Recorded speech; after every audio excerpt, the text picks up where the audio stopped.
బుద్ధుడు నీతి యోగి పాల్గొనడానికి నమస్కారం. అలాగే యోగ మిత్రులందరికీ కూడా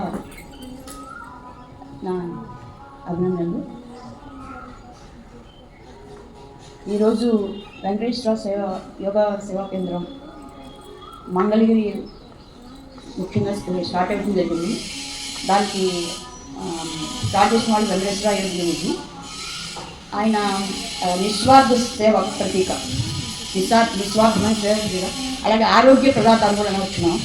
అందరికీ కూడా ఇంతమంది ఆరోగ్యంగా ఉన్నామండి. నాట్ ఓన్లీ ఇక్కడ వడ్లపూళ్ళనే కాదు, ఎన్నో బ్రాంచెస్ శాఖోపశాఖలుగా విస్తరించింది.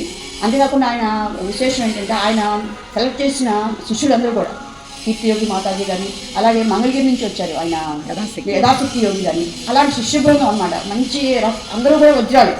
అలాంటి వాళ్ళ కింద ఇది ఎంతో బాగా వ్యాప్తి చెందింది అని ఎంతోమంది ఆరోగ్యం తెచ్చుకున్నారు. అంతేకాకుండా ఆయన నిస్వార్థ సేవ ప్రతీక అని చెప్పాను. మొన్న ఈ మధ్య మన స్కూల్లో ఏదో యోగా కాంపిటీషన్స్ జరుగుతుంటే మేడం ఫోన్ చేశారు, కాంపిటీషన్స్ పంపం అంటే మన ముఖ్య ఉద్దేశం ఆరోగ్యం, అందరికీ ఆరోగ్యం ఇస్తాం, ఈ కాంపిటీషన్స్లో పాల్గొనడం కాదు అని. అంటే జనరల్గా ఏంటంటే ఒక ఏదైనా స్టార్ట్ చేసిన ఒక బిజినెస్ లాగా అయిపోతుంది. అందరూ కూడా యూట్యూబ్లో చూస్తున్నాం, మోర్ దాన్ 1500, 2000 అలా మంత్లీ ఛార్జ్ చేస్తున్నారు. కానీ అలా కాకుండా ఇలాంటివి ఏమి కూడా ప్రోత్సహించకుండా కేవలం అందరికీ మానవ సేవ మాధవ సేవ అంటారు కదా. సో దాని ముఖ్య ఉద్దేశంగా స్టార్ట్ అయింది. ఇది తప్పకుండా సక్సెస్ అవుతుంది. ఇంకా దాన్ని పెంచుకోవాలి. మేడం అన్నట్టు అన్ని బ్రాంచెస్, అన్ని పట్టణాలకి, అన్ని గ్రామాలకి వెళ్ళి కూడా మనం దీన్ని వ్యాప్తి చేయాలి. Thank you. యోగ మిత్రులందరికీ శుభోదయం. ముందుగా ఈ యోగా సేవా కేంద్రాన్ని స్థాపించినటువంటి వెంకటేశ్వర యోగా గురుజీ గారికి పాదాభివందనాలు. అలాగే ఆయన ఇచ్చినటువంటి గురువు గారికి కీర్తి మాతాజీ గారికి కూడా పాదాభివందనాలు.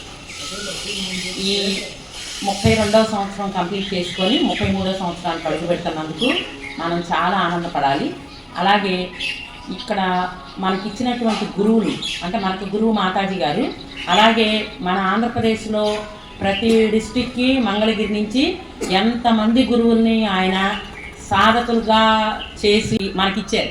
అలాగే వాళ్ళ దగ్గర నుంచి మనం ఎంతోమంది సాధకులు గురువుల గారి దగ్గర నుంచి మనం ప్రాక్టీస్ పొంది ఆరోగ్యాన్ని పొందుతాం. అలాగే ఇట్లా శాఖోపశాఖలుగా ఇంకా బాగా ఎక్కువ అభివృద్ధి చెంది మన వడ్లపూడిలో ఇప్పుడు 2 ఉన్నాయి యోగా సేవా కేంద్రాలు. అలాగే దుర్గారావు గారి ఆధ్వర్యంలో, పద్మారావు గారి ఆధ్వర్యంలో, కొత్తపాలెంలో కూడా ఒకటి. అంటే మనసుంటే మార్గం ఉంటుంది, వాళ్ళు కూడా పెట్టుకోవాలి. ఒక ప్లేస్ చూసుకొని పెట్టుకుంటే అది 3వ యోగా సేవా కేంద్రం కింద కూడా మారుతుంది. ఒక ఊర్లోనే 3 సేవా కేంద్రాలు అవుతాయి. అంటే మెయిన్ బ్రాంచ్ ఇది ఉన్నా కానీ అంటే చేసుకునే వాళ్ళ సంఖ్య పెరుగుతూ